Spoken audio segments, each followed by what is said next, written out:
Hello दोस्तों, किसी भी वॉर में जज्बातों की कोई जगह नहीं, क्योंकि जज्बात इंसान को कमजोर बनाते हैं। मगर इंसान तो आखिर इंसान है। अगर कोई किलर जज्बाती बनके अपने सिंडिकेट के खिलाफ चला जाए तो भयानक वॉर निश्चित है।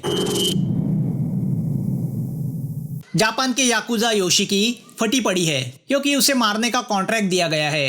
अपनी पूरी गैंग के साथ वो एक सेफ जगह चुपके बैठा है। उसके प्रोटेक्शन की जिम्मेदारी उसके खास आदमी और बेस्ट फाइटर केंजिरो पे है। केंजिरो भी इसीलिए डरा हुआ है क्योंकि ये कॉन्ट्रैक्ट शैडो ऑफ डेथ इस एसेसिन ग्रुप को दिया गया है, जो अपने काम में कभी फेल नहीं होते। इस शैडो के बारे में किसी को कुछ खबर नहीं। वो आते हैं और काम करके चले जाते हैं, बिल्कुल शैडो की तरह। रूम में बैठे बैठे योशी बोर हो चुका है तो वो संगीत के लिए एक लड़की को बुलाता है कि तभी वहां रखे पुतले के पीछे से नकाब पहना वो किलर बाहर आता है और अपनी निंजाटो निकाल के एक पल में योशी का सर धड़ से अलग कर देता है। शोर सुन के योशी के लोग रूम में आते हैं, मगर वो किलर बड़ी कुशलता से सबको अपनी निंजाटो का शिकार बनाता है। वो एक अकेला 20 लोगों पे भारी पड़ जाता है। आखिर में केंजिरो उससे लड़ने जाता है। केंजिरो भी निंजाटो में माहिर है। केंजिरो गन निकाल के उस किलर पे गोलियां चलाना शुरू करता है तो किलर भी अपनी गन निकाल के केंजिरो पे गोलियां चलाता है, जिसमें वहां खड़ी वो म्यूजिक वाली लड़की मर जाती है। अपने हाथों उस मासूम की हुई मौत देख उस किलर का ध्यान पल भर के लिए हट जाता है। वही मौका देख केंजिरो उस किलर पे गोली चला के उसे मार देता है। वो उस किलर का नकाब खोलता है तो वो किलर आदमी नहीं बल्कि एक लड़की होती है। तभी अचानक लाइट चली जाती है और दूसरा किलर आता है। वो बचे कुचे सब लोगों को मार देता है। अब इस दूसरे किलर का मुकाबला केंजिरो से होता है, मगर ये दूसरा किलर तो तलवारबाजी में कुछ ज्यादा ही माहिर निकलता है तो वो केंजिरो को भी मार देता है। अब वो उस पहले किलर लड़की के पास आता है। उसने बुलेट प्रूफ जैकेट पहना है तो वो मरी नहीं, सिर्फ बेहोश हुई है। ये दूसरी किलर भी लड़की ही है जिसका नाम उमरा है और जो पहले वाली किलर की सीनियर है।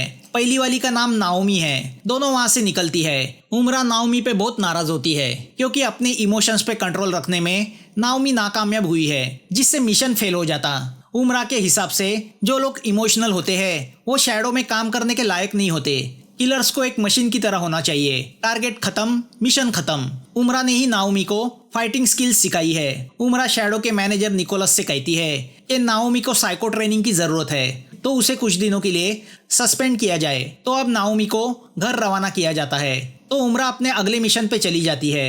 नाओमी को अपने बचपन का कोई हादसा हर रात सपने में आके सताता है, जिसमें उसकी माँ की मौत हो रही है। कुछ दिन गुमनामी में गुजारने के बाद नाओमी एक वेयर हाउस आती है जहाँ रखे टेलीफोन से शैडो के हेड क्वार्टर्स को कांटेक्ट किया जा सकता है। नाओमी फोन करती है तो उसे बताया जाता है कि जल्दी ही उसे नया मिशन दिया जाएगा, वो इंतजार करे। नाओमी जहाँ रहती है उसी अपार्टमेंट में एक माँ बेटे भी रहते हैं। माँ का नाम एस्टा है तो बेटे का नाम मुंजी है। माँ ड्रग एडिक्ट है। मुंजी अपनी माँ का बहुत ख्याल रखता है।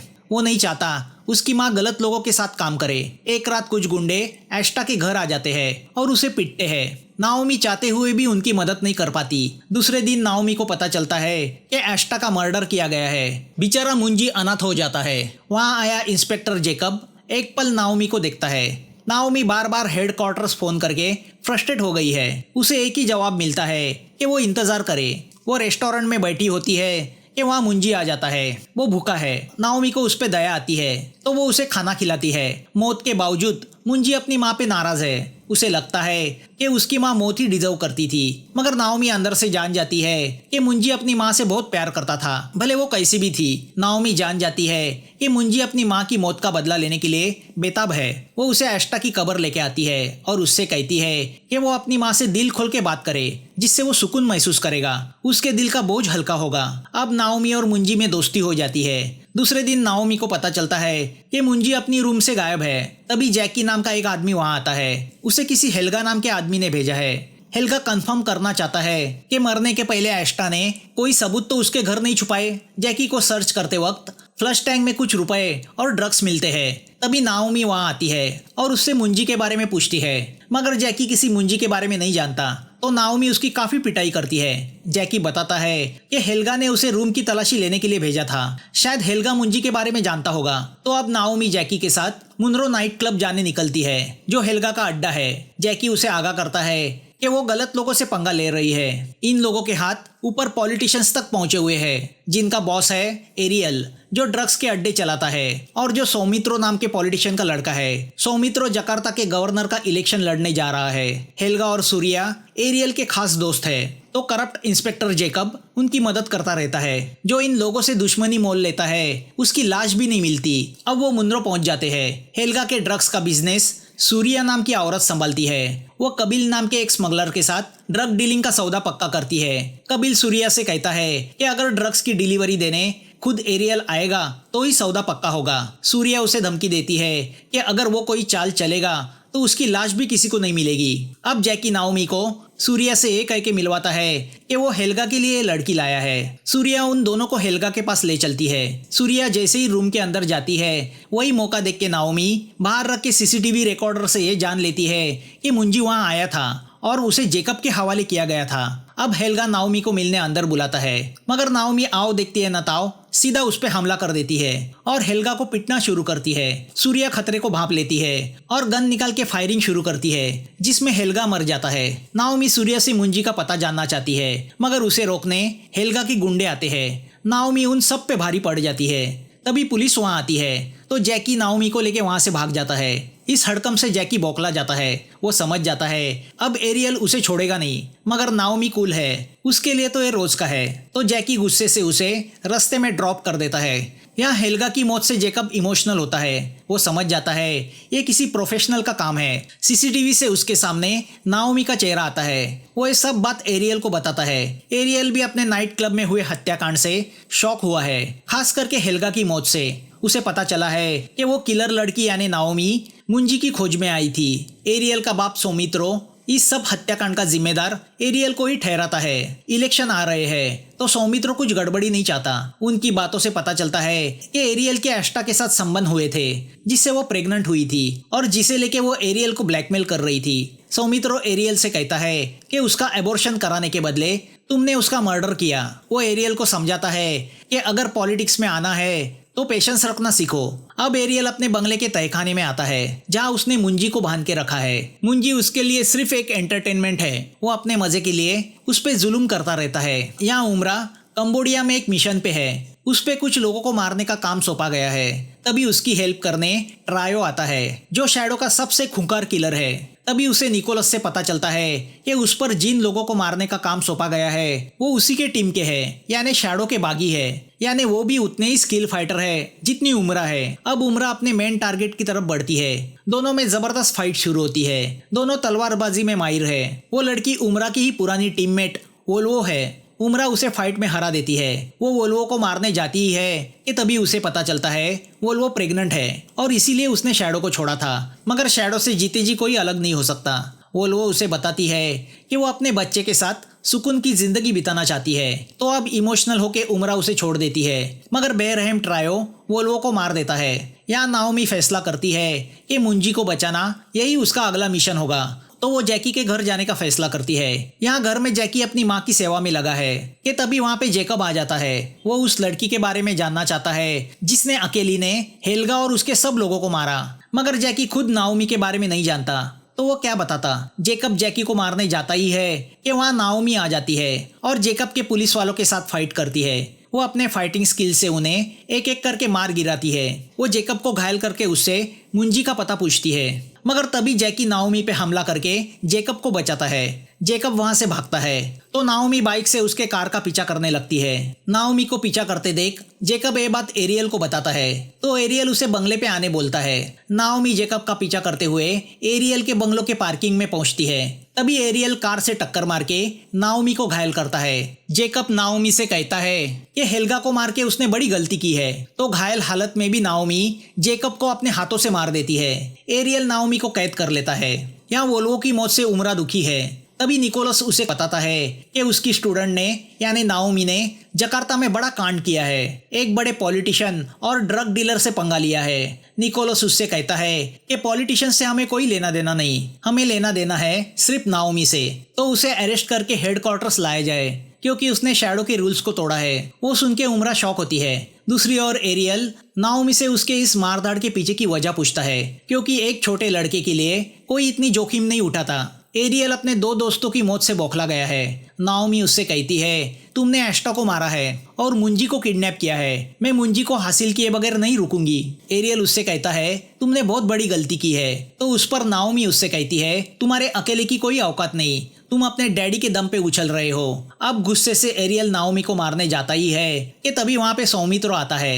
वो एरियल से कहता है कि इस लड़की को मुंजी का लालच देके हम उससे हमारा काम करवा सकते हैं। ये एक अकेली लड़की ऐसी किलर मशीन है जो 100 पे भी भारी है। हम इसके जरिए उस गद्दार कबील को मार सकते हैं। रात को कबील के साथ 2 मिलियन के ड्रग्स की डीलिंग होने वाली है। उस वक्त उसका खात्मा करने का फैसला किया जाता है। सौमित्रो नाओमी से कहता है कि अगर वो कबील को मारेगी तो मुंजी को उसके हवाले किया जाएगा। मुंजी की हालत बहुत बुरी है। मुंजी नाओमी से कहता है मेरी माँ मुझे बुला रही है, वो रोज मेरे सपने में आती है। रात को एरियल पूरी तैयारी के साथ पोर्ट पे जाने निकलता है जहाँ कबील से उसका सौदा होने वाला है। साथ में मुंजी और सौमित्रो भी है। सब डीलिंग की जगह पहुंच जाते हैं। कबील भी अपने लोगों के साथ आया है। एरियल नाओमी से कहता है कि जब उसके हाथ में पैसा आ जाएगा उसे कबील को मारना है। एरियल कबील से कहता है कि इस बार वो उसे ड्रग्स के साथ बोनस में मजे करने के लिए एक लड़की भी देगा। कबील का आदमी ड्रग्स लेके पैसा देता है। नाओमी पैसे का बैग एरियल को देती है तो एरियल उसे गन देके कबील को मारने कहता है। नाओमी कबील को मारने मोड़ती है कि तभी यहाँ कार में बैठे जैकी को पता चलता है कि मुंजी ने दम तोड़ दिया है। ये बात नाओमी को बताने वो कार से उतरने जाता है तो सौमित्रो और उसका आदमी जैकी को रोकने की कोशिश करता है। नाओमी कबील पे गन तान देती है कि तभी जैकी चिल्ला के नाओमी से कहता है कि मुंजी मर चुका है। तो अब नाओमी कबील को छोड़ के सौमित्रो को मारने मोड़ती है। जैकी कार का एक्सीलेटर दबा के कार को ठोक देता है जिससे अंदर बैठा सौमित्रो घायल होता है। ये सब देख के कबील बौखला जाता है और अपने आदमियों को एरियल के लोगों पे फायरिंग करने बोलता है। दोनों गैंग के बीच धुआंधार फायरिंग शुरू होती है। कबील के आदमी सौमित्रो को शूट करके मार देते हैं। तो अब गुस्से से एरियल मशीन गन निकाल के कबील के आदमियों पे फायरिंग करना शुरू करता है। तो नाओमी मुंजी की मौत का बदला एरियल से लेने की ठान लेती है। एरियल कबील को मार देता है तो यहाँ सूर्या जैकी को मारने मोड़ती है। तभी नाओमी कार से उसे ठोक देती है। अब वो कार से एरियल के आदमियों को कुचलने लगती है। आखिर में वो एरियल की बुरी तरह पिटाई करके उसे भी मार देती है। नाओमी जैकी और मुंजी की लाश के साथ वहां से निकलती है। उसे इस बात का अफसोस है कि वो मुंजी को बचा नहीं पाई कि तभी एक कार स्पीड में आके उनकी कार को टक्कर मारती है। नाओमी को होश आता है तो वो किसी फैक्ट्री में होती है। निकोलस ने उसे अरेस्ट किया है। तभी उमरा वहां आती है और निकोलस से कहती है कि गैंग वॉर में गवर्नर के साथ उसका बेटा भी मारा गया है और ये मामला बहुत गंभीर है। पूरे देश की पुलिस तहकीकात में लगी है। निकोलस गुस्सा होकर नाओमी से पूछता है कि एक छोटी बात के लिए इतना बड़ा वॉर खड़ा करने की क्या जरूरत थी। तो अब वो उमरा को ऑर्डर देता है कि वो नाओमी को मार दे। उमरा ने नाओमी को अपनी बेटी की तरह बड़ा किया है मगर वो भी नाओमी पे गुस्सा है। उमरा नाओमी को मारने जाती ही है कि जैकी आके उसे रोकने की कोशिश करता है। निकोलस शूट करके जैकी को मार देता है। तो अब नाओमी वहां से भागती है तो निकोलस ट्रायो को नाओमी के पीछे भेजता है। दोनों आमने सामने आते हैं। ट्रायो तो सख्त जान होता है तो नाओमी के काफी कोशिश करने के बावजूद उस पे कुछ असर नहीं होता। तो अब नाओमी अकल से काम लेती है। पहले तो वो उसके पैर को घायल करती है, फिर उसके हाथ को घायल करती है, फिर उसकी पूरी बॉडी को। ट्रायो नाओमी के स्पीड के सामने टिक नहीं पाता और आखिर में मर जाता है। तभी वहां पे उमरा आती है और नाओमी पे फायरिंग शुरू करती है। वो नाओमी को बॉम्ब से मारने की कोशिश भी करती है मगर नाओमी हार नहीं मानती। दोनों आपस में भिड़ जाती है। तो अब उमरा निंजाटो निकालती है जिसमें वो माहिर है। तो नाओमी भी मेटल के 2 रॉड लेके उससे मुकाबला करने को तैयार होती है। दोनों में काफी जबरदस्त फाइट होती है। नाओमी उमरा को घायल करने में कामयाब होती है।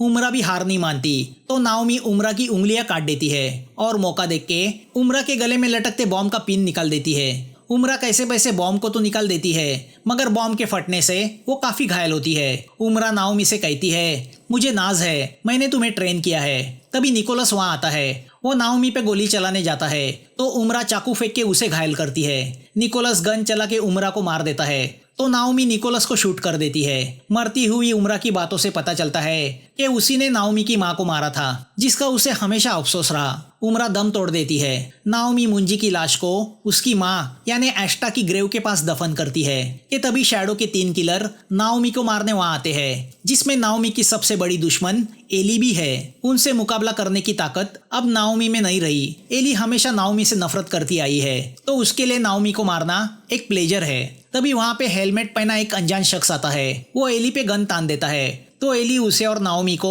फिर कभी मारने का वादा करके वहां से चली जाती है। वो शख्स नाओमी से कहता है कि शैडो के किलर उसे फिर से मारने जरूर आएंगे। अब वो शख्स अपने चेहरे से हेलमेट हटाता है। वो मास्टर बुराई है जिसने उमरा को ट्रेन किया था। वो नाओमी से कहता है कि उमरा ने उससे कहा था कि अगर उमरा को कुछ हो जाए तो वो नाओमी का ख्याल रखे। वो अपना हाथ नाओमी की तरफ बढ़ाता है तो नाओमी भी उससे हाथ मिलाती है। मूवी यहाँ खत्म होती है। दोस्तों, रिक्वेस्ट करना चाहूंगा कि प्लीज चैनल को सब्सक्राइब करें, लाइक करें। उसी से तो हमारा हौसला बढ़ता है और मेहनत करने भी मजा आता है। तो थैंक्स फॉर वॉचिंग। फिर मिलेंगे नए वीडियो के साथ। Bye and take care.